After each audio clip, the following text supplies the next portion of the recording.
Date 2. My fiance texted me 30 minutes before the wedding. "I'm sorry, I can't marry you. I deserve more." I replied to the DJ, "Change of plans. Play the playlist." Then I got on stage, read her message aloud, and turned the reception into a breakup party. 3 days later, she showed up crying after finding out her backup plan was already engaged. "Thank you all for coming today," I began. "As you've probably figured out, there's not going to be a wedding." Murmurs spread through the crowd. About half an hour ago, Olivia sent me this text. I held up my phone and read her message aloud. Gasps and whispers rippled through the room. I saw Olivia's parents looking stunned and mortified near the back. "Now we have two options," I continued. "We can all go home sad and confused, or we can take advantage of this beautiful venue, delicious food, and open bar that's already paid for and have ourselves a party. I vote for the party." There was a moment of silence.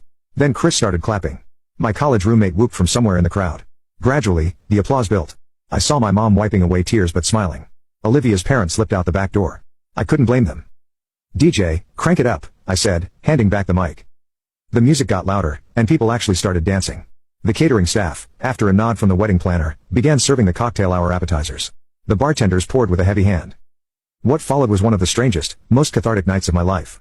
My friends and family surrounded me with support, alternating between letting me vent, making me laugh, and dragging me onto the dance floor. Even some of Olivia's friends who'd chosen to stay came up to express their shock and support. Not everyone embraced the impromptu celebration, of course. About a quarter of the guests, mostly older relatives and a few of Olivia's family friends, quietly left after offering condolences. I understood completely. A breakup party isn't everyone's idea of an appropriate response, but those who stayed seemed determined to make the best of an awful situation. The party lasted until midnight. We ate the wedding dinner, though the seating chart was abandoned. We drank all the alcohol. Someone convinced the DJ to play "I Will Survive," and the entire dance floor sang along at the top of their lungs. My dad, who never dances, did the electric slide. My teenage cousins taught my 80-year-old grandmother how to dab. Throughout the night, I kept checking my phone, half expecting Olivia to text again with an explanation, but there was nothing. The next morning, I woke up with a pounding headache in my own apartment. Chris had crashed on my couch to make sure I was okay. I had dozens of messages from wedding guests telling me how sorry they were but also what a great time they'd had at the breakup party. I spent the day in a daze, fielding calls from concerned relatives and friends. I still hadn't heard from Olivia. Her social media accounts had gone quiet. None of our mutual friends knew where she was. By the second day, I'd moved from shock to anger. I boxed up all of Olivia's things from our apartment, which she'd moved out of 2 weeks before the wedding to stay with her parents, a traditional thing her family insisted on. I arranged with her sister to have them picked up. I canceled our honeymoon and got most of my money back. I drank too much whiskey and fell asleep watching mindless TV.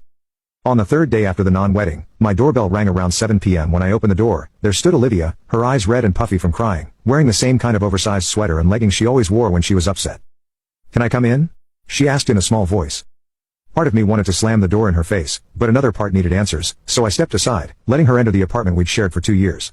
She sat on the edge of the couch, perched like she might flee at any moment. I remained standing.